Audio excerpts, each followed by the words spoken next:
అమెరికాలో మిజూరీ విశ్వవిద్యాలయ పత్రికా రచనా పాఠశాలలో ప్రధాన ఆచార్యుడైన ఫ్రాంక్ లూథర్ మార్ట్ అమెరికా జాతీయ వీరుల జీవిత చరిత్రల నుంచి స్వీయ చరిత్రల నుంచి కొన్ని ముఖ్య భాగాలను సంకలితం చేసి ప్రచురించిన ఏ గ్యాలరీ ఆఫ్ అమెరికన్స్ అనేటువంటిది ఇవాళ ప్రారంభిస్తాం. దీనికి శ్రీ బొమ్మకంటి శ్రీనివాసాచార్యులు గారు జ్యోతిర్మాల అనే పేరుతో అనువాదం చేశారు. అందులో మొదటి భాగం 23/2/24. ఒక జాతి యొక్క నిజమైన గొప్పతనం ఆ జాతిలో జన్మించిన మహాపురుషుల జీవిత విశేషాల వల్లనే విశేషంగా విశదమవుతుంది. ఈ సత్యాన్ని గుర్తించే లూథర్ మార్ట్ జార్జ్ వాషింగ్టన్ మొదలుకొని ఫ్రాంక్లిన్ డి రూజ్వెల్ట్ దాకా అమెరికా అధ్యక్షులలో థామస్ ఏ ఎడిసన్ మొదలైన విజ్ఞాన శాస్త్రవేత్తలు, నూతన యంత్ర నిర్మాతలలో ఎమర్సన్ మొదలు వాల్ట్ విట్మన్ వరకు వచ్చిన రచయితలలో ప్రముఖులైన వారి జీవితాలలోని విశిష్టతను సూచించే రచనలను సేకరించి ఏ గ్యాలరీ ఆఫ్ అమెరికన్స్ అనే గ్రంథం ప్రచురించారు. ఇంకా ఇతర రంగాలలో ప్రజాదరణ పాత్రులైన ఇతర మహాపురుషుల జీవిత పదచిత్రాలు కూడా అందులో చేస్తారు. అయితే తెలుగువారికి విజ్ఞానప్రదంగా, వినోదాయకంగా, సుబోధకంగా ఉండేవి అమెరికా జాతీయ జీవితాన్ని పరిచయం చేయజాలినవి అయిన 12 ప్రముఖ వ్యాసాలు మాత్రమే ఈ జ్యోతిర్మాల రూపొందించబడింది. అంటే 12 ఉంటాయి. జాతుల మధ్య, దేశాల మధ్య, ఖండాల మధ్య పెరిగిన కృత్రిమ గుడ్యాలు కూలిపోయి విశ్వ సౌభ్రాత్వం అనే పునాది మీద ఏక జగత్ ప్రభుత్వం స్థాపించబడాలంటే అందుకు నాందిగా ప్రతి జాతికి ప్రపంచంలోని ఇతర జాతులన్నిటితో ఆర్థికమైన పరిచయం ఏర్పడాలి. ఆ ఉదాత్త లక్ష్యాన్ని సాధించడానికి ఈ చిన్న గ్రంథం ఉపకరించగలదని ఆశిస్తున్నానంటున్నారు అనువాదం చేసిన బొమ్మకంటివారు. మా జాతీయ విజ్ఞాన మందిరం పక్షంలో ఇతర ప్రపంచ మహాపురుషుల చరిత్రలను కూడా త్వరలో ప్రచురించగలమని తెలపడానికి సంతోషిస్తున్నామన్నారు. మద్రాసు నుండి మాగంటి బాపినేడు, దీని సంపాదకుడు 25/7/55.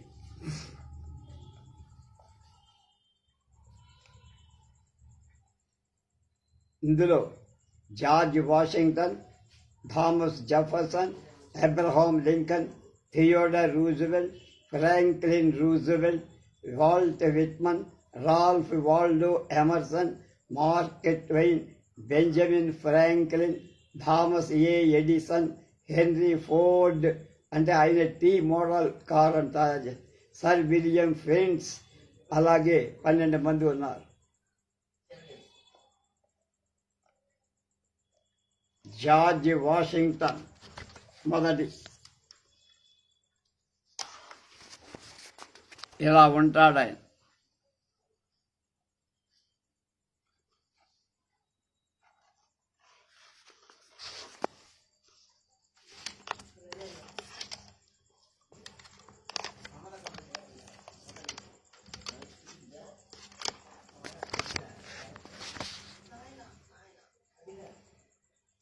(1732) జన్మించి 1799 67 సంవత్సరాలు మాత్రమే జీవించాడు. వాషింగ్టన్లోని ప్రముఖ లక్షణాలు ఆయన మహానుభావునిగా చేసిన రుగణం, ఆయన నిజాయితీ. ఇటీవల ఆయన జీవిత చరిత్ర వ్రాసిన వారు ఆయన సర్వతోముఖి ప్రతిభ పట్ల, ఆ ముఖ ప్రతిభ పట్ల, ఆయన రాజ్యకార్య దురంధరత్వం పట్ల సంశయాలు ప్రకటించారు. కానీ ఆయన తన దేశీయులకు ప్రియమతమునిగా చేసిన ఏకైక లక్షణం తనను తాను వంచుకోకపోవడం. తాను గాఢంగా నమ్మిన విషయానికి ఆత్మార్పణ చేసి పనిచేయదు అని మాత్రం అందరూ అంగీకరించారు. వాషింగ్టన్ ప్రకృతిలోని ఈ మాలిక సత్యాన్ని గుర్తించినందువల్లనే క్రైస్తవ మతోద్యోగిగా సంచార పుస్తక విక్రేతగా పనిచేసిన మేసన్ అనే నీమ్స్ అమెరికన్ తొలి అధ్యక్షుడైన ఈ వాషింగ్టన్ జీవిత చరిత్ర రాస్తూ బాల్యంలో ఆయన తన తండ్రి దగ్గర పొందిన శిక్షణకు విద్యాభ్యాసానికి సంబంధించిన కొన్ని కథలను కూడా అందులో చేర్చారు. ఆ కథలు అమెరికాలో సాంప్రదాయకమైన గాథలుగా స్థిరపడిపోయి చెర్రీ చెట్టు కథ కల్పితమే కావచ్చు, బహుశా కల్పితమే, కానీ అది వాషింగ్టన్ స్వభావాన్ని గూర్చిన ప్రజల భావనకు పూర్తిగా సరిపోయే కథ. నీమ్స్ వ్రాసిన వాషింగ్టన్ చరిత్ర సాధారణ పాఠకులకు ఉద్దిష్టమై అత్యధిక సంఖ్యలో ప్రతులు చెల్లాయి, అంటే అమ్మబడ్డాయి, అమ్ముడిపోయాయి. దానిలో నుంచే ఈ క్రింది చెర్రీ చెట్టు గాథ గ్రహించబడి మేము ఎంచిన రెండవ భాగం థామస్ జెఫర్సన్ రాసిన ఎనాస్లోని ఒక భాగం.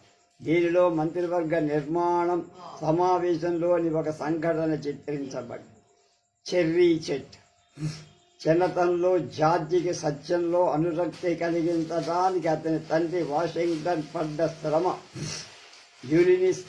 యూలిసిస్ తన ప్రియపత్రుడైన టెలిమేకస్ విషయంలో కూడా పడి ఉండదు. వాషింగ్టన్ కొడుకుతో ఇలా అనేవాట, జార్జ్, యువకుడికి సత్యం అత్యంత సుందరమైన ఆభరణం.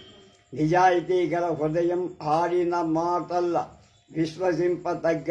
తగ్గదిగా ఉండే విశుద్ధమైన వాక్కు గల బిడ్డను చూడటానికి నేను 50 మైళ్ళ దూరం ప్రయాణం చేయాల్సి వచ్చిన లెక్క చెయ్యను.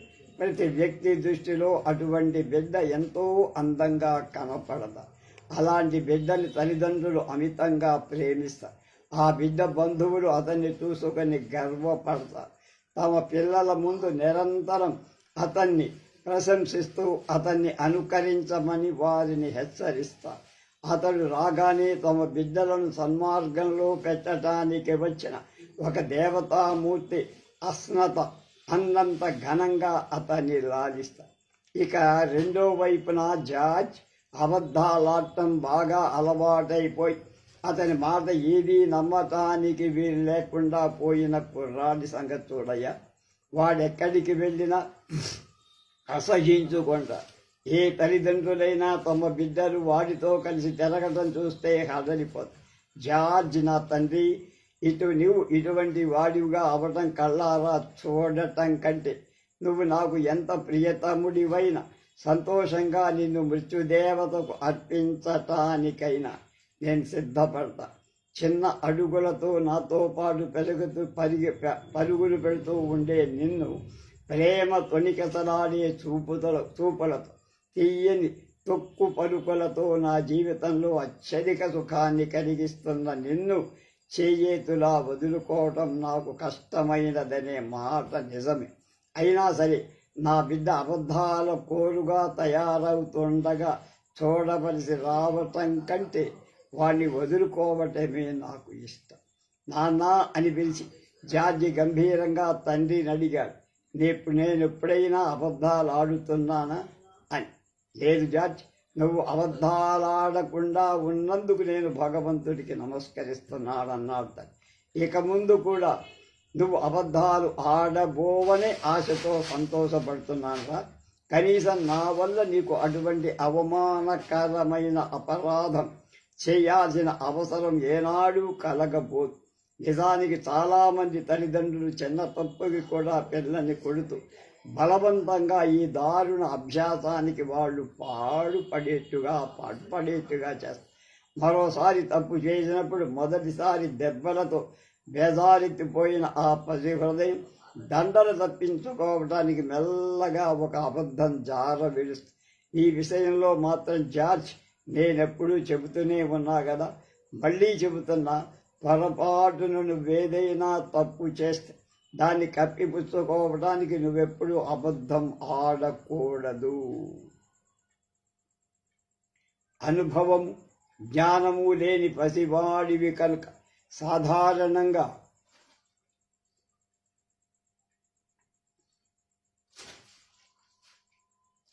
పొరపాటు వల్లనే తప్పులు చేస్తూ ఉంటా. అటువంటప్పుడు నువ్వు ధైర్యంగా వచ్చి నాతో చెప్పేసేయి. నేను నిన్ను కొట్టకపోగా అందుకు నిన్నింకా ఎక్కువగా గౌరవిస్తా, ఎక్కువగా ప్రేమిస్తా అన్నాడు తండ్రి కొడుకు. పిల్లలను సన్మార్గంలో పెట్టడానికి ఇది ఒక మంచి పద్ధతి అని అందరూ ఒప్పుకోండి. అలా రుజువు కూడా అయ్యింది ఆ లోకంలో. తండ్రి తన బిడ్డ పట్ల నిజమైన తండ్రిగా, సంరక్షక దేవత, గార్డియన్ ఏంజల్గా ప్రవర్తించిన ప్రతి సందర్భంలో ఎలాంటి ఫలితం కలుగుతుందని నేను నమ్ముతున్నాను. సరిగ్గా అలాంటి ఫలసాయమే జార్జి విషయంలో కూడా కలిగింది. ఈ దిగువ సంఘటన జార్జి బాల్య జీవితంలో చాలా విలక్షణమైంది, విలువైందే కాక తప్పకుండా నమ్మదగింది కూడా. ఎందువల్లంటే నేను ఎవరికైతే అనేక విషయాలు తెలిపినందుకు రుణపడి ఉన్నాను, ఆ ప్రాజ్ఞురాలే ఈ వృత్తాంతం కూడా నాకు తెలియదు. ఆమె ఇలా అంది: జార్జ్ 6 ఏళ్ల బాలుడుగా ఉన్నప్పుడు ఒక చిన్న చేతి గొడ్డలితో ఆడుకుంటూ ఉండేవాడు. ఆ వయస్సులో ఉన్న పిల్లలు అందరిలాగా ఆ గొడ్డలి అంటే అతనికి తగని ఇష్టం. ఎప్పుడూ అది చేత్తో పచ్చుకొని దారికి అడ్డమైన వస్తువులల్లా దాంతో నరుకుతూ తిరుగుతూ ఉండేవాడు. మామూలుగా తన తల్లి పెట్టుకున్న చిక్కుడు పాదును దరికేస్తూ ఆనందపడుతూ ఉండేవాడల్లా ఒక రోజున దురదృష్టవశాత్తు ఒక పడుచు ఇంగ్లీష్ చెర్రీ చెట్టు మీద తన గొడ్డలి పదును పరీక్షించాడు. దారుణంగా ఆ చెట్టు బెరడు చెక్కిన తీరు చూస్తే అది మళ్ళీ కోలుకుంటుందని ఎవరికి తోచదు.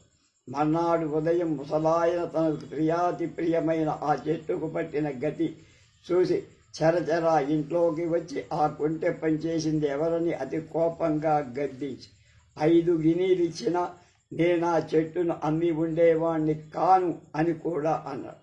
అది ఎలా జరిగిందో ఎవరూ చెప్పలేకపోయి. ఇంతలో జార్జ్ తన చేతి గొడ్డలితో అక్కడకు ప్రత్యక్షమయ్యాడు.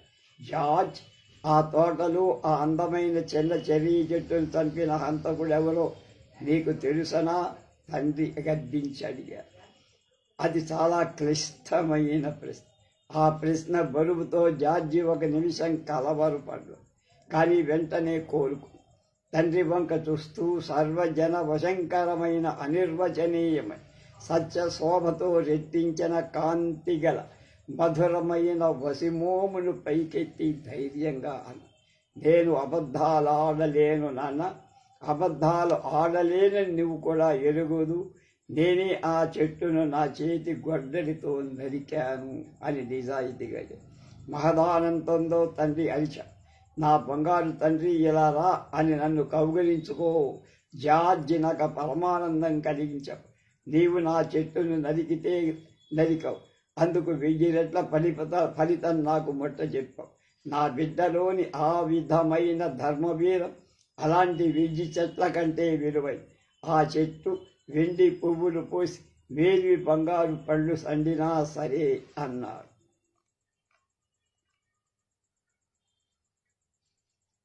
అధ్యక్షుని ఆగ్రహ అటోప. ఈ దిగువ సంఘటనలో వచ్చే హెన్రీ నాక్స్ వాషింగ్టన్ మంత్రివర్గంలో యుద్ధ మంత్రి తన డైరీలో ఈ సంఘటనను పదిలపరిచి, జెఫర్సన్ ఆ మంత్రివర్గంలో విదేశాంగ మంత్రి, ఫిలిప్ ఫ్రెంజు ప్రభుత్వ వ్యతిరేక పత్రిక అయిన నేషనల్ గెజిట్ సంపాదకు. ఈ సంఘటన 1793 ఆగస్టు 2న ఒక మంత్రివర్గ సమావేశంలో జరిగింది. నాక్స్ ఒక తెలివి తక్కువ అసందర్భపు ప్రసంగంలో అప్పుడే ఒక పత్రికలో అచ్చయిన రాజైన వాషింగ్టన్ అంత్యకర్మ న్యాయాధిపతి జేమ్స్ విల్సన్ అనే ఒక వ్యంగ్య పరిహాస రచనను గురించి ప్రస్తావన తెచ్చారు. ఆ రచనలో అధ్యక్షుడు ఉరికంబం ఎక్కించబడ్డాడు. ఆ ప్రస్తావన రాగానే అధ్యక్షుడికి విపరీతమైన కోపం, ఒళ్ళు తెలియని ఆవేశం, వ్యక్తిగతంగా తన మీద కురిపించిన దూషణ వాక్య పరంపర ఆయన గట్టిగా నిరసించారు. ఈ ప్రపంచంలో ఎవడైనా తాను ప్రభుత్వంలో ప్రవేశించి మొదలు ఫలానా పని తాను చిత్తశుద్ధితో చేయలేదని వ్రేలెత్తి చూపించగలిగాడా అని ప్రశ్నించారు. ఒక్కసారి తప్ప తాను పశ్చాత్తాపడి ఎరగనని, ఆ ఒక్కసారి తన పదవికి రాజీనామా ఇచ్చే అవకాశాన్ని చేజార్చినప్పుడేనని, అటు తరువాత ఆ వేదన తను నిరంతరం వెన్నంటుతూనే ఉందని అని. దేవుడి సాక్షిగా తనకు తన ప్రస్తుత పదవి కంటే సమాధి అడుగున శయనించడం సుఖం అని, ప్రపంచ సార్వభౌమత్వం కంటే కూడా తనకు తన పొలం మీద పనిచేసుకోవటమే ఎక్కువ ఇష్టమని, అయినప్పటికీ వాడు తాను రాజు కాగోరుతున్నట్టు నిందిస్తున్నారని ఆ దౌర్భాగ్యుడు ఫ్రెంజు నిత్యం పత్రికను తాలూకు 3 ప్రతులు ఆయనకు పంపుతాడు. అది చూడగా తను ఆ పత్రికకు ఏజెంటుగా కుదురుతాడేమో అని వాడు ఆశిస్తున్నట్టు కనబడుతోంది అన్న. తనను అవమానపరచాలనే నిర్లజ్యమైన పథకం తప్ప ఆ రచనలో తనకేమీ కనిపించటం లేదు. తారస్థాయిలో ఆ ఆగ్రహ ప్రకటన ముగించారు. రెండవ అమెరికా అధ్యక్షుడు అంటే గొప్ప థామస్ జెఫర్సన్. నాకు కూడా చాలా ఇష్టం ఈ ఇద్దరు కూడా. వాళ్ళ జీవిత చరిత్రను పూర్తిగా అమెరికాలో చదివా, నాకు మహదానందం కలిగింది కూడా. 1743లో పుట్టాడైన, 1826లో చనిపోయాడు. అంటే 57, 6, 63, 2, 83 ఏళ్ళు బతి. 1775, 76 సంవత్సరాలలో జెఫర్సన్ అమెరికా కాంగ్రెస్ సభ్యుడుగా, ఆ మరుసటి ఏడాది స్వాతంత్ర ప్రకటన పత్రాన్ని తయారు చేసేందుకు నియమింపబడిన ఉపసంఘానికి అధ్యక్షుడిగా పనిచేసి, ఆ తర్వాత వర్జీనియా గవర్నర్గా, ఫ్రాన్స్లో అమెరికన్ రాయబారిగా, వాషింగ్టన్ మంత్రివర్గంలో విదేశాంగ మంత్రిగా పనిచేసి 1797, 1801 మధ్య ఉపాధ్యక్షుడయ్యారు. తర్వాత అమెరికాకు 3వ అధ్యక్షుడిగా ఎన్నికై వరుసగా 2 సార్లు పదవిలో ఉన్నారు. అంటే 8 ఏళ్ళు పరిచయం. దిగువని ఇచ్చిన 2 వ్యాసాల్లో మొదటిది జెఫర్సన్ను స్వాతంత్ర ప్రకటన పత్ర రచన నియమించినట్టు జాన్ ఏడమ్స్ రాసిన ఒక లేఖ. అంటే 2వ అధ్యక్షుడు యాడమ్స్. అంటే రెండవది వృద్ధుడైన జెఫర్సన్ గురించి 36 ఏళ్ల యువకుడు డేనియల్ వెబ్స్టర్ రాసిన లేఖ చెప్పి వ్రాయించిన ఒక పదచిత్రం. స్వాతంత్ర ప్రకటన పత్ర రచన 1822 ఆగస్టు 6వ తేదీన టిమోతీ పికరింగ్కు జాన్ యాడమ్స్ వ్రాసిన లేఖ ఇది. దీనిలోని కొన్ని వివరాల యాథార్థ్యం శంకించబడుతున్న, ఆ వ్యవహారంలో సంబంధం ఉన్న ఒక ప్రముఖ వ్యక్తి చెప్పిన ఒక రసవత్ కథ ఇది. స్వాతంత్ర ప్రకటన పత్ర రచనా సంఘాధ్యక్షుడుగా జెఫర్సన్ వంటి యువకుడిని ఎందుకు నియమించారని మీరు నన్ను ప్రశ్నించారు. ఆయన చెప్తున్నారు. దానికి నా జవాబిది. ప్రతి సంఘానికి అధ్యక్షుడుగా వర్జీనియా మనిషిని నియమించాలన్న ఫ్రాంక్ఫర్ట్ నిర్ణయం అందుకు కారణమని, రిచర్డ్ హెన్రీ లీ తన భార్యకు సుస్థి చేయటం వల్ల వర్జీనియా వెళ్ళిన మాట నిజమే కావచ్చు, కానీ నాకు తెలిసినంత వరకు జెఫర్సన్ నియమానికి అది కారణం కాదు. ఏకకాలంలో 3 సంఘాలను నియమించాల్సి వచ్చి, ఒకటి స్వాతంత్ర ప్రకటన పత్ర రచనకి, మరొకటి సమాఖ్యారాజ్య కాన్ఫెడరేషన్ నిబంధనలు తయారు చేయటానికి, మూడోది ఫ్రాన్స్ దేశంతో సంధిపత్రాలను తయారు చేయడానికి. లీ సమాఖ్య సంఘానికి ఎన్నుకోబడ్డాడు. ఒకే మనిషి 2 సంఘాల్లో ఉండటం అసౌకర్యంగా ఉంటుందని భావించి 1775 జూన్లో జెఫర్సన్ కాంగ్రెస్కు ఎన్నికయ్యారు. అప్పటికే అతడు సాహిత్యంలో, విజ్ఞాన శాస్త్రంలో, రచనా ప్రావీణ్యంలో ప్రశస్తి పొందారు. భావ ప్రకటనలోని సౌలభ్యానికి అతని రచనలు ప్రసిద్ధి పొంది కాంగ్రెస్లో ఎన్నడూ కానీ పెదవి విప్పని సభ్యుడైన, ఉపసంఘాల్లో సంభాషణలో సజ్జస్ఫూర్తి కలిగి నిర్మోహమాటంగా విస్పష్టం నిష్కృష్టం అయిన అభిప్రాయాలు ప్రకటించేవారు. ఈ విషయంలో శామ్యుయల్ యాడమ్స్ కూడా అతన్ని మించలేదు. అందుచేత అనతి కాలంలోనే అతడు నా దృష్టి ఆకర్షించాడు. ఈ సందర్భంలో నా ఓటు అతనికే ఇచ్చి ఇతరుల ఓట్లు కూడా సంపాదించటానికి నాకు చేతనైనదంతా చేసి, మిగతా వాళ్ల కంటే అతనికి ఒక ఓటు ఎక్కువ వచ్చిందనుకుంటా. అందుచేత అతనికి అగ్రస్థానం లభించి, అతని తర్వాత అధిక సంఖ్య ఓట్లు నాకొచ్చాయి. అందుచేత నాకు ద్వితీయ స్థానం లభించింది. ఈ ఉపసంఘం సమావేశమై విషయం చర్చించి చివరికి జెఫర్సన్ని నన్ను బహుశా మేమిద్దరం ప్రథమ ద్వితీయ స్థానాలు పొంది ఉండటం వల్ల అనుకుంటాం చిత్తప్రతి తయారు చేయటానికి నియోగించారు. మేమిద్దరం సమావేశమయ్యాం. జెఫర్సన్ నేను చిత్తప్రతి తయారు చెయ్యాలని సూచించాడు. ఖండితంగా నేను చెయ్యనని చెప్పా. మీరే చేసి తీరాలి, ఎంత మాత్రం చెయ్యనన్నాడు. ఎందుకు చెయ్యరు? ఆ పని మీరే చెయ్యాలి. నేను తయారు చేయటం నాకే ఇష్టం లేదన్నాడు అతను. ఎందువల్ల? చాలా కారణాలు ఉన్నాయి. ఏమిటా కారణాలు? మొదటి కారణం, నువ్వు వర్జీనియా రాష్ట్రం వాడి. ఆ రాష్ట్రం వాడి ఈ విషయంలో ప్రధాన బాధ్యత వహించాలి. రెండో కారణం, నేను నిందితుణ్ణి, శంకితుణ్ణి, ప్రజాదరణ కోల్పోయినవా. నువ్వు సరిగ్గా దీనికి విరుద్ధం. ఇక మూడో కారణం, నువ్వు నాకంటే 10 రెట్లు బాగా వ్రాయగలవు. అలాగైతే సరే అన్నాడు జెఫర్. అదే మీ నిశ్చితాభిప్రాయమైతే నాకు చేతనైనట్టు రాస్తాను. మంచిది, నువ్వు రాయటం పూర్తి కాగానే మళ్ళీ మనం కలుసుకుందాము. ఆ ప్రకారం మళ్ళీ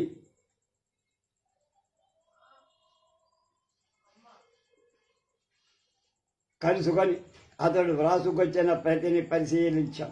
ఆ రచనలోని గాంభీర్యం, ఉదాత్తమైన ధార, ముఖ్యంగా నీగ్రోల బానిసత్వాన్ని గూర్చిన భాగంలో నాకు చాలా ఆనందాన్ని కలిగింది. ఆ భాగాన్ని అతని దక్షిణాది సోదరుడు కాంగ్రెసులో ఎలాగూ ఆమోదించాలని నాకు తెలుసు. నేను మాత్రం ఆ భావాలనెన్నటినీ ప్రతిఘటించి, అయితే నేను రాయటం అడ్డు వస్తే ఎన్నడూ చేర్చి ఉండని మరికొన్ని భాగాలు ఆ పత్రంలో లేకపోలే. ముఖ్యంగా జార్జి రాజును నిరంకుశుడని నిందించిన భాగం.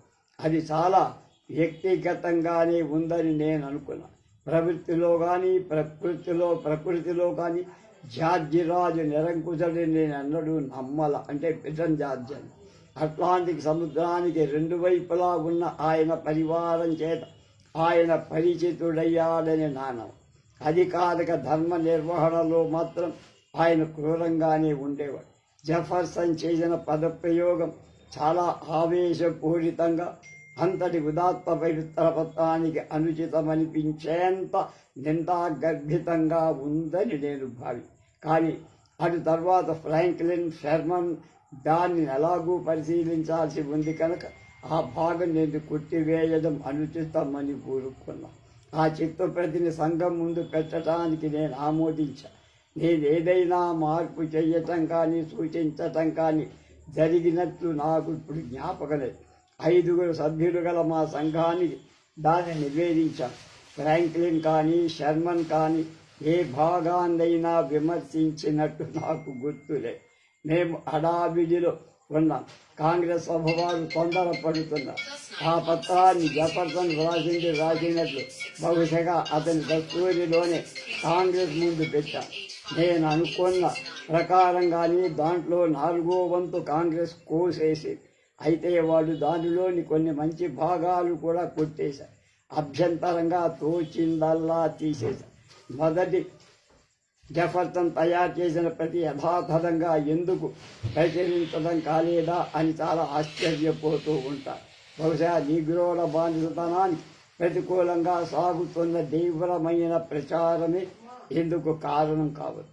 మీరు చెప్పినట్టు 2 ఏళ్ల నాడు కాంగ్రెసులో దుద్దివేయబడిన భావాలు తప్ప కొత్తది ఒక్కటి అందులో లేదు.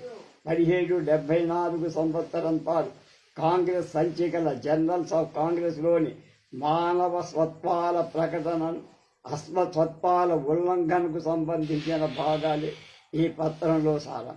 నిజానికి మొదటి కాంగ్రెస్ సమావేశం అవ్వటానికి పూర్వమే బోస్టన్ నగర పాలక సభ ముద్రించిన ప్రకటన కరపత్రంలోని ప్రధాన ధోరణి ఈ పత్రం ప్రతిధ్వనిస్తుంది. ఈ కరపత్రాన్ని బహుశా జేమ్స్ ఓటిస్ తన ఆరోగ్యం బాగా ఉన్న ఒక సమయంలో వ్రాయబడగా శామ్యూయల్ యాడమ్స్ దాన్ని దిద్ది మెరుగు పెట్టాడని అనుకుంటున్నానని చెప్పి 81 ఏళ్ల వయస్సులో జెఫర్సన్, అప్పుడు 81, 82 వయస్సులో ఉన్న జెఫర్సన్ 6 అడుగుల పొడవైన అజానుబాహువైన విగ్రహం బక్కపల్చగా ఉన్నాడు. సాధారణ ప్రమాణంలోనే ఉన్న ఆయన తన భుజాల కంటే ముందుకు పడుకు వచ్చినట్టు మెడ బాగా పొడగవటం వల్ల ఆయన నడిచేటప్పుడు మాట్లాడేటప్పుడు కానీ మెడను ముందుకు సాచడం అలవాటైపోయి తల మీద జుట్టు దట్టంగానే ఉంది. ఒకప్పుడు ఎర్రగా ఉండిన ఆ జుట్టు క్రమక్రమంగా నిలుస్తూ ఇప్పుడు అస్పష్టమైన ఇసుక రంగులో మారి కళ్ళు చాలా చిన్నవి. ప్రస్తుతం ప్రకాశవంతంగా లేవు, ఆకర్షవంతంగా కూడా. గడ్డం పొడుగు కానీ కొనతేరిదే, చిన్నము, ఎక్కడా వంకరే. ముక్కు పుటాలు మాత్రం కొంచెంగా పైకి లేచి ఉన్న తీర్చిన నోరు, పళ్ళేమి ఓడల, పెదవులు మెలివడ్డ తీరులో సంతృప్తి ఔదార్యం స్ఫురిస్తున్నాయి. పూర్వం లేత రంగులో దర్శనీయంగా ఉండిన శరీర ఛాయ ఇప్పుడు వార్ధక్య లక్షణాలకు గురై చర్మమంతా ముడతలు పడి కాళ్ళు చేతులు విపరీతమైన పొడి, మడికట్ట ప్రమాణం చాలా ఎక్కువ. నడక తూచినట్టు సైనికుల నడకలాగా ఉండదు, యథాలాపంగా ఊగుతూ నడుస్తారు. మనిషి కొంచెం వంగిపోయాడు, కానీ దానికి వార్ధక్యం కన్నా ఆయన సహజ శరీర నిర్మాణమే ఎక్కువ. కూర్చున్నప్పుడు పొట్టిగా కనిపిస్తారు. దానికి కారణం కొంతవరకు దిగజారి కూర్చునే అలవాటు అయింది. ఆయన అవయవాల అనుచిత ప్రమాణం కూడా కొంతవరకు కారణం కావాలి. ఇంట్లో ఇవన్నీ క్యారికేచర్స్ అంటారే అలాగే. ఇంట్లో ఉన్నప్పుడు ఆయన గోధుమ వన్న ఓవర్ కోటు, ఉన్ని వేస్ట్ కోటు, ముదురు ఎరుపు రంగు లాగు ధరిస్తారు. ఆయన పంట్లాములు ప్యాంటు చాలా పొడుగ్గా వదులుగా ఉంటుంది, కోటు రంగులోనే ఉంటుంది. ఆయన మేజోళ్లు ఉన్నవి తెలుపు గోధుమ రంగుల మేజోళ్లు ఎక్కువగా వాడతాడు. పేరు కూడా వేసి ఉండే రకం జోళ్లు ఆయన ధరిస్తారు. అంటే చెప్పుల మీద బూట్ల మీద అని పేరుంటుంది. మొత్తం మీద దుస్తుల విషయంలో ఎక్కువ శ్రద్ధ తీసుకున్నట్లు కనపడదు. అయినా అవి అపరిశుభ్రంగా ఉండవు. సర్వసాధారణమైన గుండ్రని హాట్ టోపీ ధరిస్తారు. గుర్రపు స్వారీ చేసేటప్పుడు ఒక గోధుమ వన్నె కోటు, అదే రకం జాకెట్టు, 2 ముత్యాల గుండీలు కలవి ధరిస్తారు. మేము మొదట ఆయనను గుర్రపు స్వారీ చేసేటప్పుడే చూశాం. నెక్టై బదులు తెల్లని ఉన్నితో అల్లిన ఒక మఫ్లర్ మెడకు చుట్టుకొన్నాడు. పంట్లాం కింద ముఖమల్ మేజోళ్లు ధరించాడు. చూడగానే అసాధారణమైన ఆరోగ్య సంపద, అమిత ఉత్సాహం ఆయనలో కనిపిస్తాయి. ఆయనకు చూపు బాగానే ఆంతోంది. సాయం సమయాల్లో తప్ప కళ్ళజోడు అక్కర్లేదు. వినబడడం కూడా బాగానే ఉంది. అయితే అనేక కంఠాలు ఏకకాలం ఆవేశంతో సంభాషించేటప్పుడు మాత్రం కొంత గజిబిజి ఉండదు. జెఫర్సన్ ఉదయం తన పడకకెదురుగా వేలాడే గడియారం ముళ్ళు తాను చూడగలిగే వేళకు నిద్రలేస్తారు. వెంటనే థర్మామీటర్ చూస్తారు. ఎందుకంటే ఆయన నిత్యం వాతావరణ పట్టిక తయారు చేస్తూ ఉంటారు. 9 గంటలు ప్రాతకాల భోజనానికి లేచేదాకా ముఖ్యంగా వ్రాత పని చూసుకుంటారు. తర్వాత మధ్యాహ్నం భోజనం వేళ దాకా తన గ్రంథాలయంలో గడుపుతారు. ఒక్కొక్కప్పుడు బయట తెలిపిగా ఉన్న రోజుల్లో ఆ సమయంలో 7 మొదలు 14 మైళ్ళ దాకా గుర్రపు స్వారీ చేయటం ఉంటుంది. 4 గంటలకు మధ్యాహ్న భోజనం, 6 గంటలకు అతిథి దర్శనశాల విజిటింగ్ రూమ్కి వస్తారు. అప్పుడు కాఫీ వస్తుంది. రాత్రి 9 గంటల దాకా మిత్రులతో గోష్ఠి, రాత్రి తర్వాత విశ్రమిస్తారు. 9 గంటల కలగా ఆయన పడుకోవడం ఆయనకు బాగా అలవాటైపోయి ఏమాత్రం ఆలస్యమైనా ఆయన ఆరోగ్యం దెబ్బతింది. ఆయన భోజనం చాలా సాధారణం. ఆయన అభిరుచులే అందుకు కారణం. ఉదయం టీ లేక కాఫీ, అప్పుడే పొయ్యి మీద నుంచి తీసి పెట్టిన వేసిన రొట్టె, ఒక్కొక్కప్పుడు కొంచెం చల్లారిన మాంసం తీసుకోండి. ఇక మధ్యాహ్న భోజనంలో మాంసంతో పాటు కాయగూరలు కూడా ఎక్కువగా. యూరప్ నుంచి వచ్చిన ద్రాక్షసారాయి మీద ఆయన ఎక్కువ మోజు. అనేక జాతుల మేలి రకపు యూరప్ పానీయాలు ఆయన ఇంట్లో ఎప్పుడూ రెడీగా ఉంటాయి. వాటిని దిగుమతి చేయడంలో, భద్రపరచడంలో ఆయన దిట్ట. ఈ దేశంలో అమెరికాలో చాలా అరుదైన లెడ్నావు, ముస్కట్, సామియన్, బ్రాంచటి, ఢిల్లీ మోక్స్ మొదలైన పానీయాలు అక్కడ మేము చూశాం. కొంత వర్జీనియా పద్ధతిలో, కొంత ఫ్రెంచి పద్ధతిలో వడ్డన జరుగుతుంది. వడ్డనలో ఆధారంతో పాటు పదార్థాలు అధికంగా కూడా వడ్డిస్తారు. బల్ల మీద గుడ్డ తీసివేయకుండా కొత్త ద్రాక్ష సారా సీత బల్ల మీదికి రాదు. సంభాషణలో జెఫర్సన్ అప్రయత్నంగా అతి సహజంగా మాట్లాడతారు. అత్యాశ ఎక్కడా కనిపించదు. అందరి దృష్టిని ఆకర్షించడం కోసమని బిగ్గరగా మాట్లాడడు. సాధారణంగా తన ప్రక్క వ్యక్తిని ఉద్దేశించి ప్రసంగిస్తారు.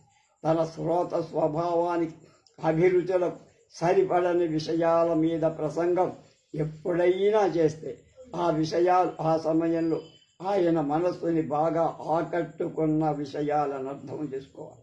ప్రస్తుతం ఈ విధంగా ఆయన మనస్సులో ప్రధానంగా నిండి ఉన్న విషయాలు విజ్ఞాన శాస్త్రం, సైన్స్, సాహిత్యం, ముఖ్యంగా ఆయన కృషి వల్లే రూపొందుతున్న వర్జీనియా యూనివర్సిటీ విశ్వవిద్యాలయం అని చెప్పారు.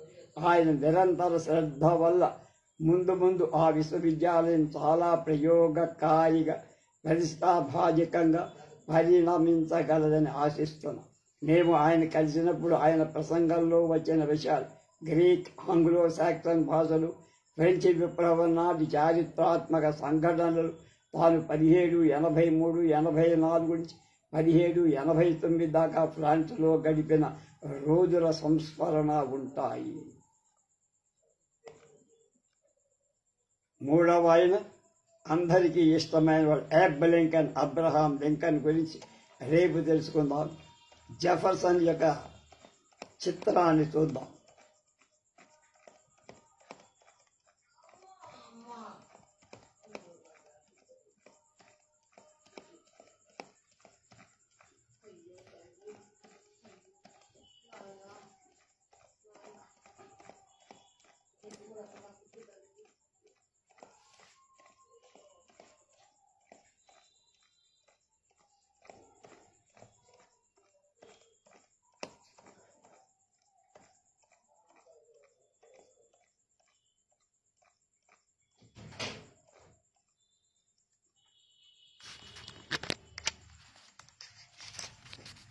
ఈయన థామస్ జెఫర్సన్.